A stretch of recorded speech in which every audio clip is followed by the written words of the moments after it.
আমরা সিনেমার কথা বলি। সাবস্ক্রাইব করুন আমাদের চ্যানেল, বেল আইকনে ক্লিক করতেও ভুলবেন না। কামরূপ কামাখ্যা নামটা আমাদের কাছে খুবই পরিচিত নাম, অন্য কোনো কারণে নয়।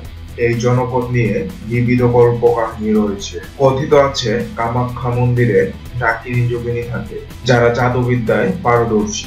এবার এই নাম নিয়ে সিনেমা হচ্ছে। এরই মধ্যে ছবিতে চুক্তিবদ্ধ হয়েছেন fair and lovely man channel I hero reality show দ্বিতীয় রানার আপ তন্ময়। এ ব্যাপারে তিনি বলেন, এ ছবির নামই থাকছে কামরূপ কামাখ্যা।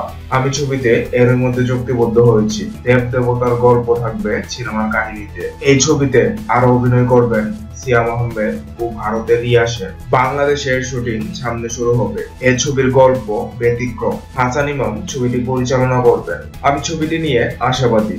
রয়্যাল ফিল্মস এর ব্যানারে ছবিটি নির্মিত হবে। অন্যদিকে বর্তমান সময়ের জনপ্রিয় অভিনেতা সিয়াম আহমেদ জানান, ছবিটি নিয়ে প্রাথমিক আলোচনা হয়েছে। ছবির শুটিং এর তারিখ এখনো ঠিক হয়, তবে সব ঠিকঠাক থাকলে এই ছবিতে আমি কাজ করব। অন্যদিকে বলিউড অভিনেত্রী রিয়া সেন এর আগেও বাংলাদেশের ছবিতে অভিনয় করেছে। রিয়া সেন এক ভিডিও বার্তায় জানান, তিনি বাংলাদেশে কামরূপ কামাখ্যা ছবিতে অভিনয় করতে যাচ্ছে। তাহলে সবকিছু ঠিকঠাক থাকলে পুরামন্টু, দহন এবং ফাগুন হায় ছবির পর সিয়াম আহমেদ অভিনয় করতে যাচ্ছেন কামরূপ কামাখ্যায় ছবিতে। বলিউডের রিয়া সেনের বিপরীতে সিয়ামকে কেমন মানাবে কমেন্ট করে জানিয়ে দিন।